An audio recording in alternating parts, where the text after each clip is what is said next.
مساء السعادة على كل متابعين القناة، يا رب تكونوا بأفضل حال. النهاردة حابة أكلمكم عن مقطع قصير جدا نزل لمسلسل أقدار الزواج. يلا نبدأ الفيديو عشان نشوف تفاصيل الخبر. أتمنى أنكم تشجعوني عشان القناة تكبر، وعشان أنكم تشجعوني أكتر أن أنا أهتم بتنزيل الفيديوهات.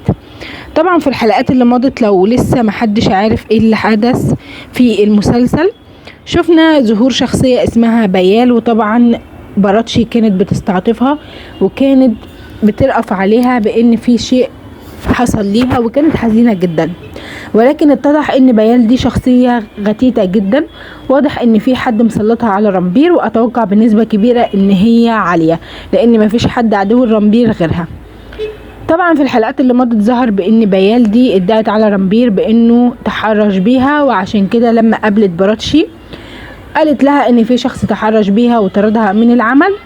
وطبعا قدموا شكوى وذهبوا الى منزل رامبير، وبراتشي انصدمت، وطبعا كانت مصدقه ان رامبير عمل كده. ولكن في الحلقه اللي هتنعرض غدا، بيال جابت جمعيه حقوق المراه طبعا زي ما انتم عارفين، وطبعا كان في عبوه في ايد احدهم، واضح انها شيء ادعت على ان رامبير استخدمه ضدها.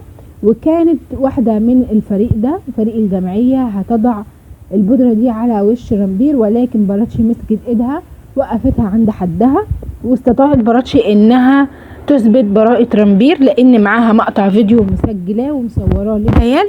مش بس كده، كمان كان معاها ظرف، واضح ان الظرف ده فيه اوراق كان معاها ظرف واضح ان الظرف ده فيه دليل على براءة رامبير واستدانة او ادانة بيال، وده اللي هنشوفه في بقية الحلقة لما هتنزل.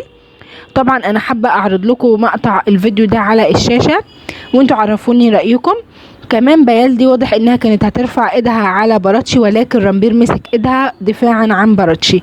هنشوف تفاصيل اكتر في الحلقة اللي جاية لما تنعرض، لانهم طبعا بينزلوا مقطع قصير جدا للترويج عن الحلقة. وبكده اكون وصلت للنهاية، واتمنى الخبر ده يكون عجبكم. اشكركم جدا على المتابعة.